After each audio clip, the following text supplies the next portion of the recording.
It was later part of May. Tess participates in the village May Day dance, where she meets Angel Clare, youngest son of Reverend James Clare, who is on a walking tour. He stops to join the dance and partners several other girls. Angel notices Tess too late to dance with her, as he is already late for a promised meeting with his brothers. Tess feels slighted.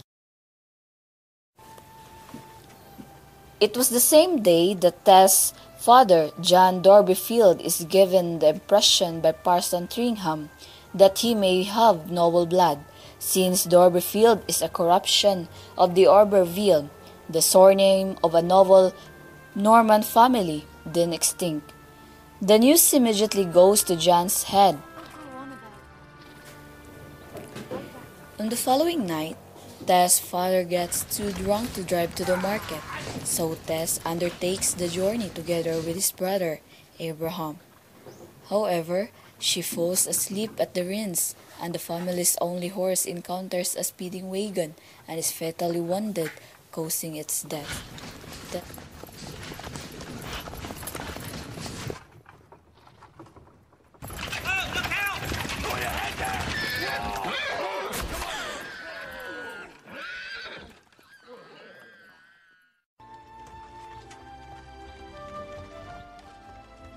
Tess feels so guilty over the horse's death that she agrees, against her better judgment, to visit Mrs. de Orberville, a rich widow who lives in the nearby town of Tuntridge, and claim kin.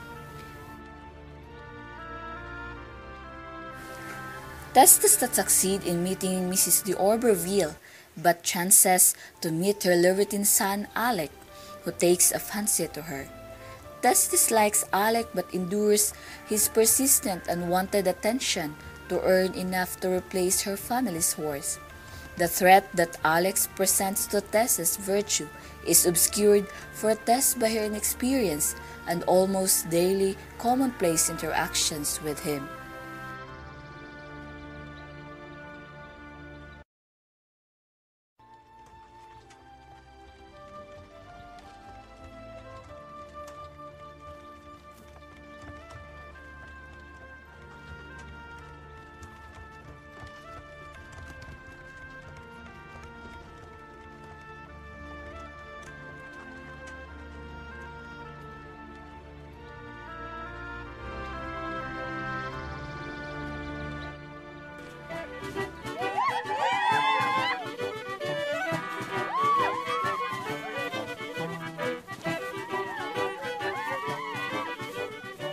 After a night celebration while walking home from town with some other Tuntridge villagers, Tess inadvertently antagonizes Car Dart, Alex's most recently discarded favorite, and finds herself in physical danger.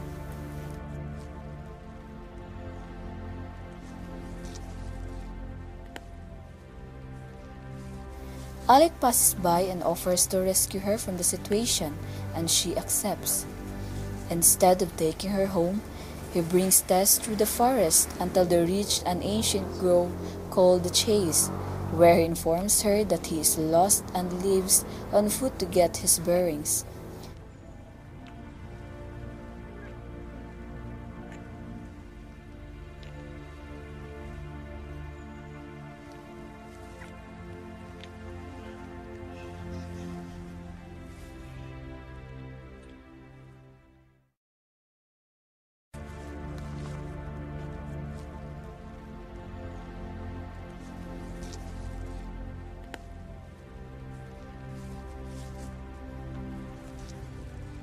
Tess stays behind and falls asleep on a coat he lent her.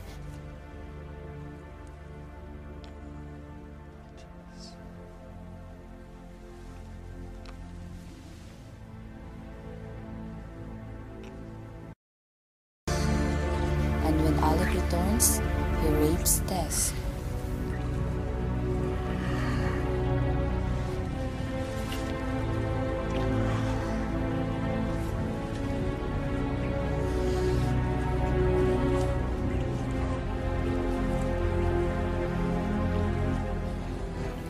The following summer, She gives birth to a sickly boy who lives only a few weeks. On his last night alive, Tess baptizes him herself because her father would not allow the parson to visit, stating that he didn't want the parson to pry into their affairs, with things being as they are. The child is given the name Sorrow, and Tess arranges his burial in the shabby corner of the churchyard reserved for unbaptized infants.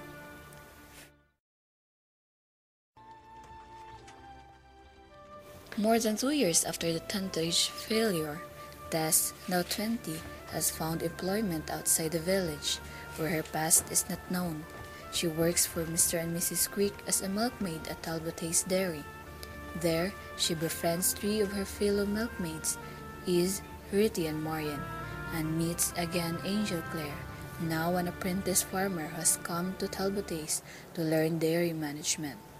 Although the other milkmaids are in love with him, Angel singles out Tess, and the two fall in love.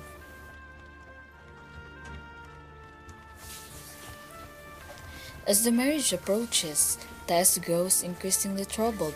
She writes to her mother for advice. Joanne tells her to keep silent about her past. Tess, deciding to tell Angel the truth, writes a letter describing her dealings with the Orberville and slips it under his door. When Angel greets her with the usual affection the next morning, she thinks he has forgiven her. Later, she discovers the letter under his carpet and realizes that he has not seen it.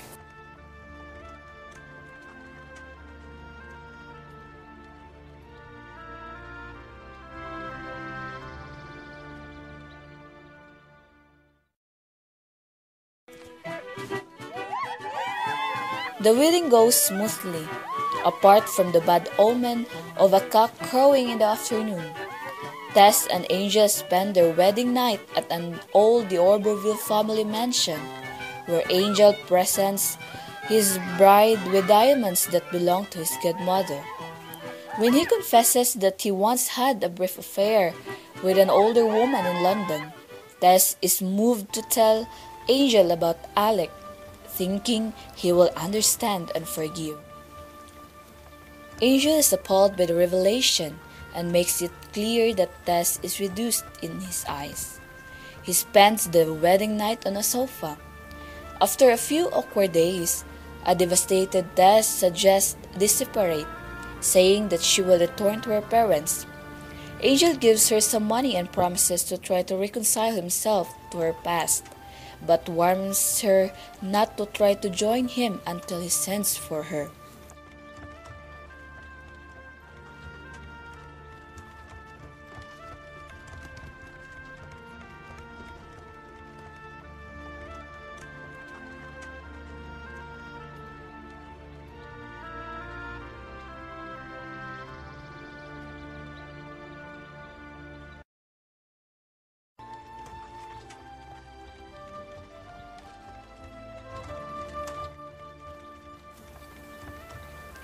Tess returns home for a time, but finding this unbearable, decides to join Marian at a starved acre farm called Flencombosch.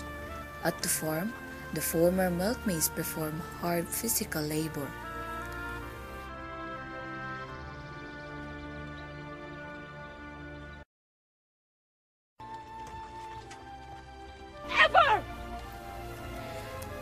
Alec and Tess are each shaken by their encounter, and Alec begs Tess never to tempt him again as they stand beside an ill-omened stone monument called the Cross in Hand. However, Alec soon comes to Flencombosch to ask Tess to marry him. She tells him she is already married. He returns at Candlemas and again in early spring, when Tess is hard at work feeding a threshing machine. Tess then learns from her sister, Lisa Lou, that her father John is ill and that her mother is dying. Tess rushes home to look after them. Her mother soon recovers, but her father unexpectedly dies. The family is evicted from their home, as Dorberfield held only a life last on their cottage. Alec tells Tess that her husband is never coming back and offers to house the Dorby Fields on his estate. Tess refuses his assistance.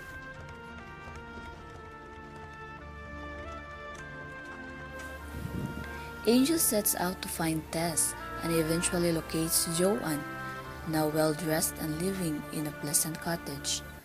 After responding evasively to his inquiries, she tells him Tess has gone to live in Sanborn.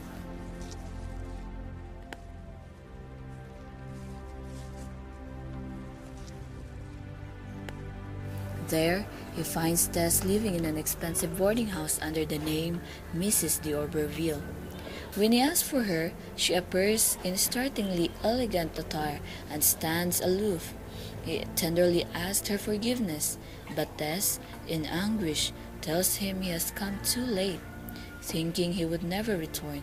She yielded at last to Alec d'Auberville's persuasion and has become his mistress. She gently asked Angel to leave and never come back.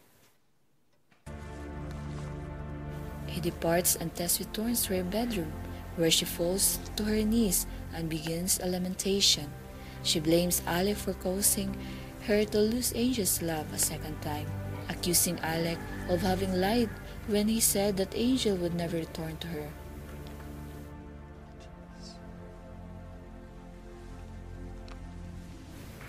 The landlady, Mrs. Brooks, tries to listen in at the keyhole, but withdraws hastily when the argument becomes heated. She later sees Tess leave the house, then notices a spreading red spot, a blood stain on the ceiling. She summons help, and Alec is found stabbed to death in his bed. Angel, totally disheartened, has left Sanborn. Tess hurries after him and tells him that she has killed Alec, saying that she hopes she has won his forgiveness by murdering the man who ruined both their lives.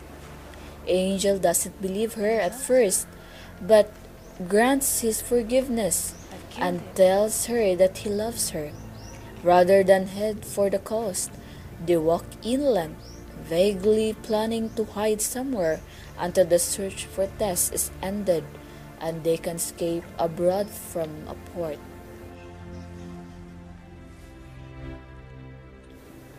They find an empty mansion and stay there for 5 days in blissful happiness until their presence is discovered one day by the cleaning woman.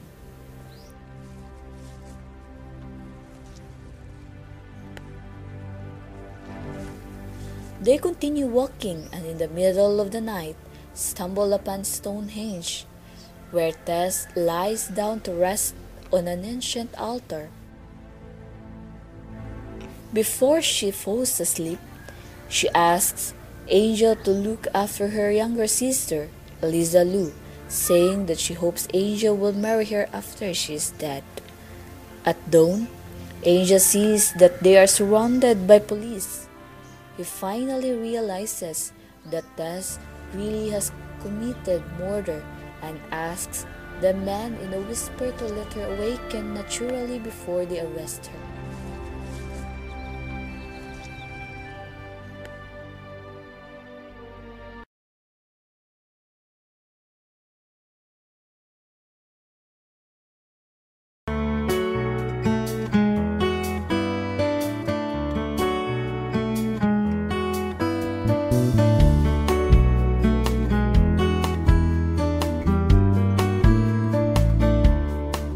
You're a falling star, you're the getaway car, you're the line in the sand when I go too far.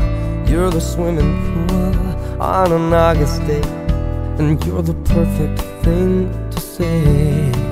And you play it coy, but it's kinda cute. Oh, when you smile at me, you know exactly what you do. Baby, don't pretend that you don't know it's true, 'cause you can see it when I look at you. And in this crazy life, and through these crazy times, it's you, you make me sing your every line, your every